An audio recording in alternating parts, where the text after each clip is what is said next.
Category service है, बड़ा favourite list है आईसीआई का ये। तो ये सब डालते ही रहता है रिवर्स चार्ज में। तो अगली जो सर्विस है वो सर्विस किसकी है? म्यूजिक कंपोजर या फोटोग्राफर या आर्टिस्ट। अभी फॉर एग्जांपल मैं कौन हूँ? बोले अब मैं कौन हूँ? पहचान पा रहे हो मुझे? नहीं। अब मैं कौन हूँ? मैं हूँ RA रहमान। कुछ याद आया? हाँ। अब मैं हूँ RA रहमान, रहमान साहब। बोलो मैं क्या करता हूँ? कौन सी सर्विस देता हूँ कंट्री में? गाने की। तो मैं म्यूजिक म्यूजिक कंपोज करता हूँ। ठीक। तो मैं म्यूजिक कंपोजर हूँ। मैं मस्त एकदम ओरिजिनल ओरिजिनल गाने बनाता हूँ। ठीक। फिर उस गानों का मैं कॉपीराइट कॉपीराइट भी कराता हूँ। ठीक। तो आई एम म्यूजिक कंपोजर। ठीक। अब मैं सर्विस देता हूँ। मैंने गाना लिखा। अब गाना लिख के मैं क्या करता हूँ? वो गाना कैसेट में डले और लोगों तक बिके। तो मैं एक ऐसी म्यूजिक कंपनी से कांटेक्ट करता हूँ ना। किससे बात करता हूँ? तो एक कंपनी है, म्यूजिक कंपनी सीरीज जेड। कौन? Series Z. जानते हैं ना ऐसी कंपनी जो म्यूजिक कैसेट ये सब बनाती है? हाँ, बाकी आप जानते हो, नाम तो अपन किसी का क्लास में लेते नहीं। तो म्यूजिक कंपनी है सीरीज जेड। तभी RA रहमान जो है वो मस्त वाली म्यूजिक बनाता है, म्यूजिक कंपोज करता है। और फिर वो सीरीज जेड को वो म्यूजिक बेचने के राइट्स देता है।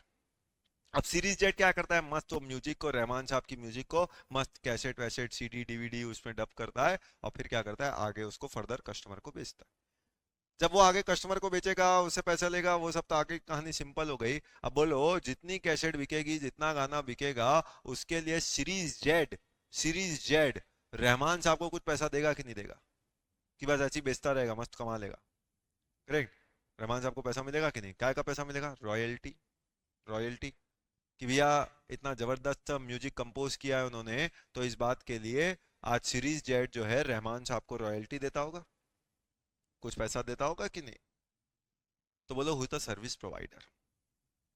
इस केस में who is the service provider? Rahman साहब। बिल्कुल सही। तो रहमान साहब जो है वो क्या हो गए? Service provider. सर्विस रिसीवर कौन हुआ? Series Z. तो सीरीज जेड जो है वो सर्विस रिसीवर हो गई। तो इधर एक रहमान साहब हो गए और इधर सीरीज जेड एक हो गया। तो जब रहमान साहब ने सीरीज जेड को सर्विस दी, कौन सी? म्यूजिक कंपोजर की, फोटोग्राफर की, आर्टिस्ट की और द लाइक की, relating to the original work.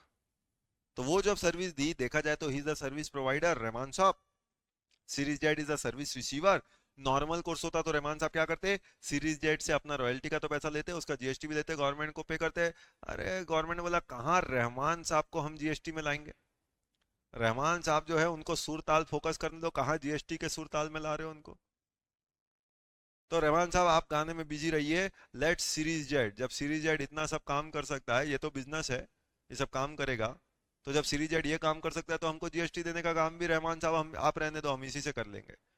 तो series Z became the person liable to pay GST under reverse charge. वैसे ही सोचो, फोटोग्राफर होते हैं, आर्टिस्ट होते हैं।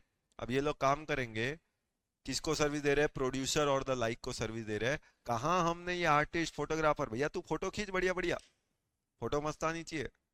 तो तू अपने आर्ट पे काम फोकस कर। जिसके लिए तू काम कर रहा है हम उसको पकड़ लेंगे, तू उसकी चिंता मत कर, जीएसटी का पैसा उससे ले लेंगे। तो series Z and the producers are the persons who are liable to pay GST under reverse charge, entry number 9। Correct है? तो क्या बोला इसके अंदर? इसके अंदर सिंपल बोला, supply of services by way of music composer, photographer और artist or the like by way of transfer or permitting use or enjoyment of copyright which are covered under section 13(1)(a) of the Copyright Act relating to original dramatic musical or artistic work। तो original dramatic musical या artistic work होना चाहिए, मतलब इससे जुड़ा हुआ काम होना चाहिए, पर ओरिजिनल होना चाहिए। तो अभी फॉर एग्जांपल अभी मैं कौन हूं? एक और सिंगर है। फॉर एग्जांपल अभी मैं कौन हूं? मैं हूं हिमेश रेमशिया। एक और सिंगर है। कौन? हिमेश रेमशिया। अब वो भी एक सर्विस देता है। कौन सी? गाने की। करेक्ट। लेकिन अभी नाम अपन किसी का ले नहीं रहे, एक बढ़िया सिंगर है अपना कंट्री का, हिमेश रेमसिया। अब वो जो सर्विस देता है, अभी मान लो वो क्या करता है, एक जो गाना ऑलरेडी बना हुआ था, अब वही गाने को चुरूर खुजूर, करेक्ट, अभी ऐसा करके वो भी एक गाना बनाता है। ऑलरेडी जो एक गाना बना हुआ था, मान लो कोई एक ऐसा गाना जो ऑलरेडी पहले किसी और ने बनाया था, अब वही गाना वो अपने तरीके से वापस से मतलब कंपोज करता है और फिर वो म्यूजिक कंपनी को बेचता है। और उस पर भी कमा लेते हैं, मजे की बात। बोलो who is the service provider? Himesh रेमसिया। Who is the service receiver? वही music company, music company. Correct. लेकिन सवाल है क्या it is relating to original work? No, this is not relating to original work. इसका मतलब वो ओरिजिनल म्यूजिक तो किसी और ने कंपोज करी थी, आपने तो उसको रीड अप किया या जो भी है परमिशन लेके ये काम किया। तो जब आप ये काम कर रहे हैं, it is not relating to original dramatic work. ये ओरिजिनल वर्क नहीं है, ओरिजिनल ड्रामा नहीं है, या कोई ओरिजिनल आर्टिस्टिक काम नहीं है। तो ये डबिंग है। अगर ऐसा कुछ कर रहे हो तो फिर ये reverse charge does not apply. ओहो हो, क्या सीखा। इसका मतलब reverse charge does not apply मतलब this a case of forward charge दोस्तों। फिर ये फॉरवर्ड चार्ज की कहानी बन जाती है। करेक्ट।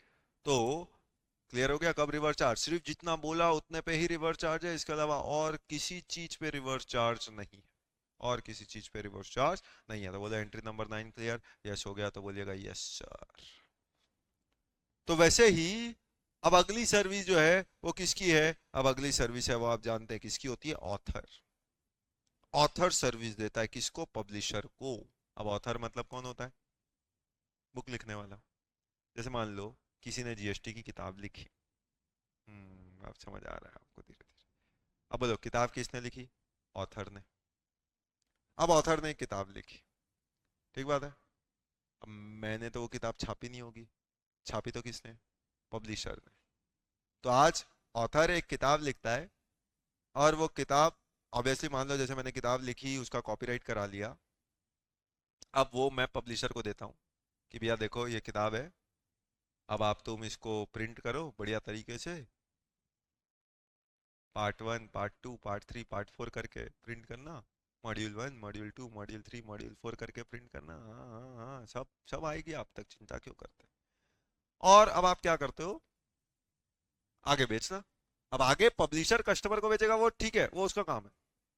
लेकिन अब वो जितनी भी बुक ऐसे छाप के बेचेगा तो वो कमा रहा है ना। किताब मैं कर लिख रहा हूँ, मेहनत मैं कर रहा हूँ, कमा वो रहा है। तो बोलो क्या उसका हिस्सा मुझे नहीं देगा? देना पड़ेगा ना। क्या से देना पड़ेगा? रॉयल्टी।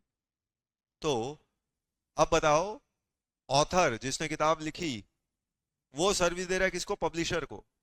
कि भैया देख तेरे लिए मैं किताब लिख रहा हूँ ताकि तू छाप के बेचे। तू भी वेल नोन पब्लिशर है, लोग तेरे को भी जानते हैं। तो मस्त तू किताब लाएगा मेरे द्वारा लिखी हुई, फटाफट बिकेगी, तुझे भी फायदा होगा मुझे भी फायदा होगा। तो author is rendering service to the publisher. देखो सेम चीज, ऑथर सर्विस दे रहा है पब्लिशर को, और यहाँ पे भी पब्लिशर जो पैसा देगा ऑथर को क्या चीज का देगा? रॉयल्टी। अगेन वो ऑब्वियसली वही कॉपीराइट एक्ट में रजिस्टर्ड होना चाहिए, ओरिजिनल किताब होनी चाहिए, मतलब ऐसा नहीं कि डबिंग किताब, वैसा नहीं होना चाहिए। तो ओरिजिनल किताब अगर लिखी तो क्या बोला गया? अगेन ऑथर सर्विस दे रहा है पब्लिशर को।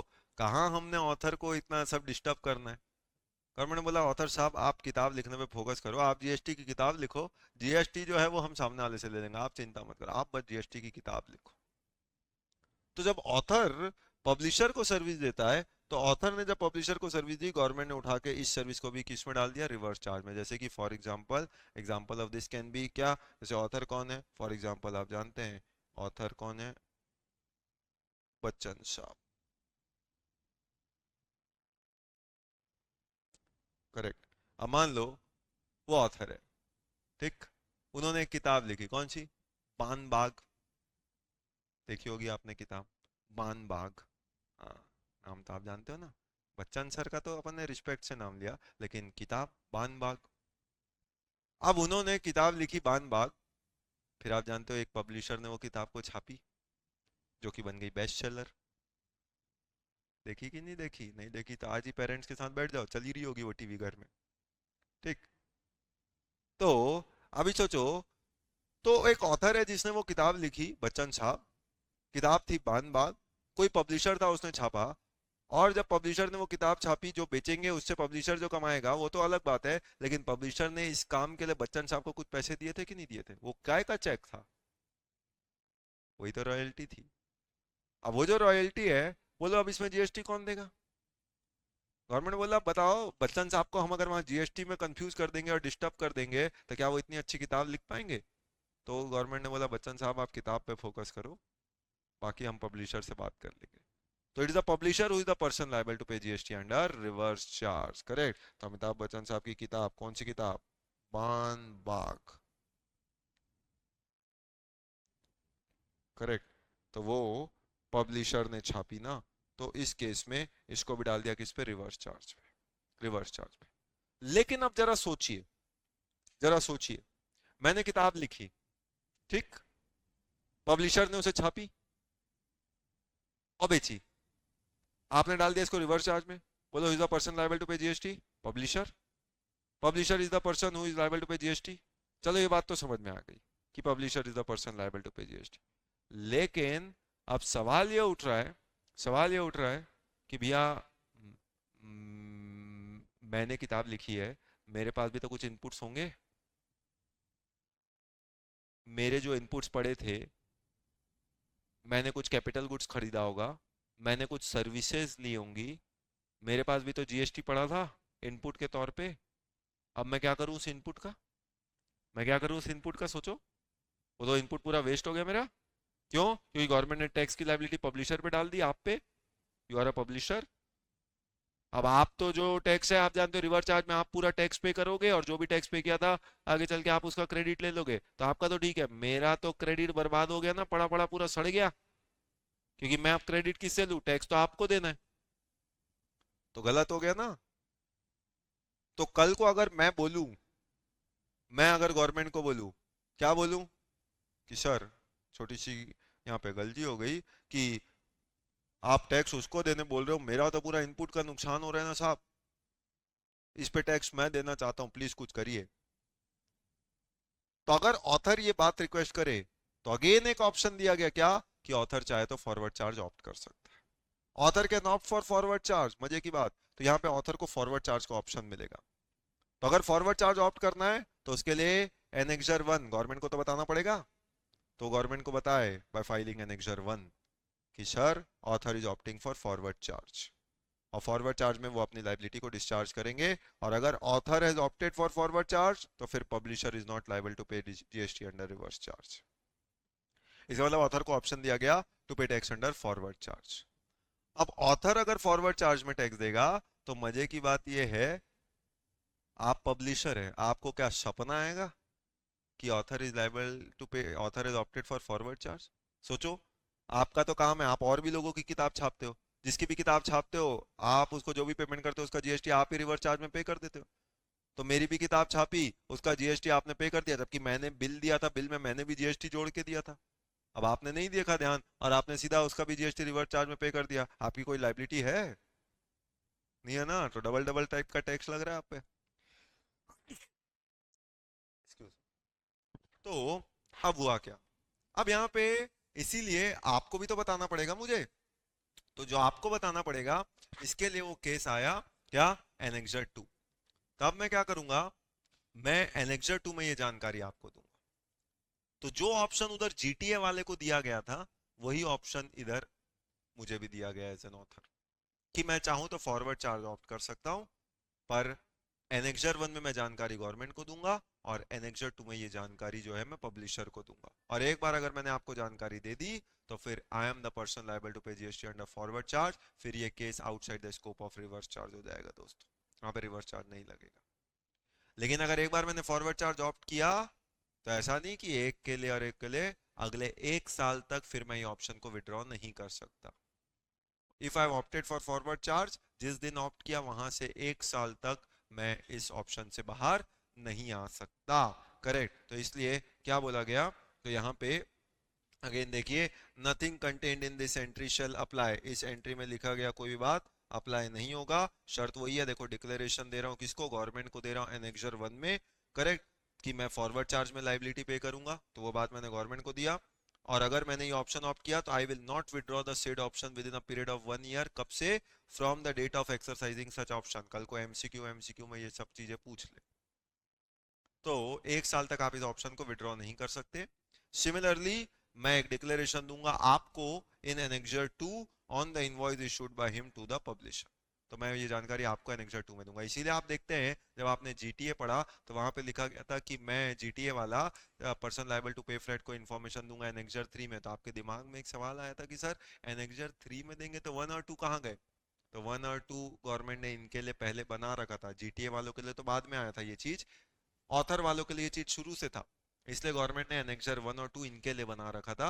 तो जब जीटीए वालों को भी वो ऑप्शन देना था फॉरवर्ड चार्ज वाला, तो उनके लिए, और ये डिक्लेरेशन देना था, तो उनके लिए फिर बनाया एनेक्सर 3। एनेक्सर 3 इस तरीके से ये सीक्वेंस में एनेक्सर 1 2 3 चला।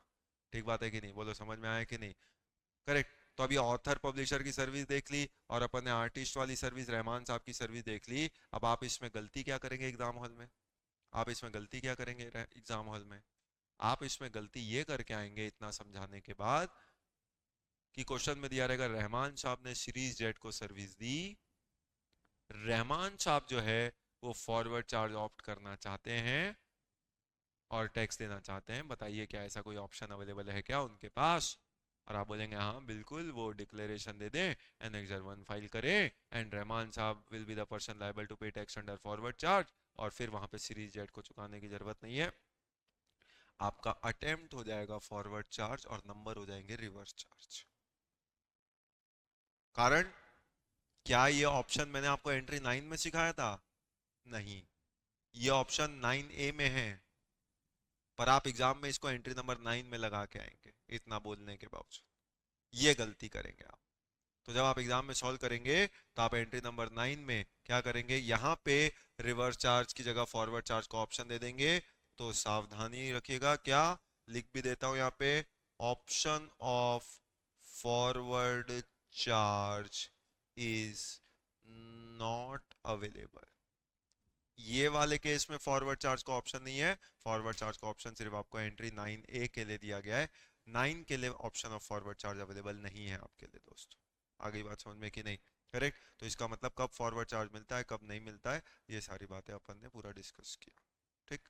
तो 9 में फॉरवर्ड चार्ज मत लगाइएगा, वो फॉरवर्ड चार्ज का ऑप्शन 9 है। मतलब फॉरवर्ड 9(3) की जो लिस्ट है वो ऑप्शनल लिस्ट नहीं है कि तू दे कि मैं दूं। यहाँ पे हमेशा टैक्स रेसिपिएंट नहीं देना है, अनलेस कहीं ऑप्शन खुद दिया गया हो कि यहाँ पे सप्लायर चाहे तो फॉरवर्ड चार्ज में टैक्स दे दे, और अगर सप्लायर फॉरवर्ड चार्ज में देगा तो रेसिपिएंट को नहीं देना। ऐसा हर पॉइंट में नहीं पढ़ रहे, ऐसा सिर्फ अभी तक मैंने आपको 2 जगह सिखाया है। पहली जगह जहाँ ये ऑप्शन दिया गया था वो था जीटीए वाला, और दूसरी जगह है वो ये ऑथर वाला। इसके अलावा और कोई जगह पे ऐसा ऑप्शन नहीं है। इसका मतलब बाकी हर जगह रेसिपिएंट ने ही पे करना है कंपलसरीली अंडर रिवर्स चार्ज। बाकी किसी पॉइंट में हम ऐसा नहीं पढ़ रहे कि ऑप्शन है मैं भी दे सकता हूँ आप भी दे सकते हो, ऐसा नहीं है। आप ही ने देना है अंडर रिवर्स चार्ज, मैं टैक्स नहीं दूंगा। बट ये 2 केस में ऑप्शन दिया गया था, इसलिए अगर ऑप्शन दिया गया है और यूज हो गया तो समझिएगा फॉरवर्ड चार्ज, पर अगर क्वेश्चन कुछ नहीं बताए तो बाय डिफॉल्ट समझिएगा रिवर्स चार्ज, क्योंकि ये पॉइंट नॉर्मली रिवर्स चार्ज में आता है।